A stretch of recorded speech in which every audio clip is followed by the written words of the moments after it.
விஜய் டிவியின் பாக்கியலட்சுமி சீரியலின் இந்த வார ப்ரமோ தற்போது வெளியாகியுள்ளது. இந்த ப்ரமோவில் ராதிகாவிடம் சண்டையிடும் கோபி மிகுந்த மன உளைச்சலுக்கு உள்ளாகி பாக்யாவின் வீட்டிற்கு சென்று வெளியில் இருந்தபடி அவர்கள் மகிழ்ச்சியாக இருப்பதை ஏக்கத்துடன் பார்க்கிறார்.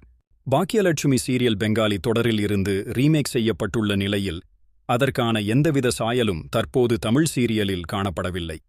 தமிழ் ரசிகர்களின் நாடித்துடிப்பை உணர்ந்து சீரியலை சிறப்பாக கொடுத்து வருகிறார் இயக்குனர். அந்த வகையில் தொடர்ந்து அடுத்தடுத்த சிறப்பான எபிசோட்களை கொடுத்து சேனலின் முன்னணி சீரியல்களில் ஒன்றாக காணப்படுகிறது பாக்கியலட்சுமி தொடர். விஜய் டிவியின் பாக்கியலட்சுமி சீரியலின் இந்த வார ப்ரமோ தற்போது வெளியாகியுள்ளது.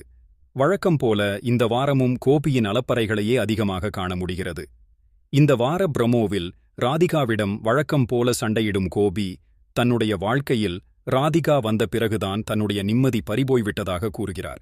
இதைக் கேட்டு ஆத்திரமடையும் ராதிகா, அப்படியென்றால்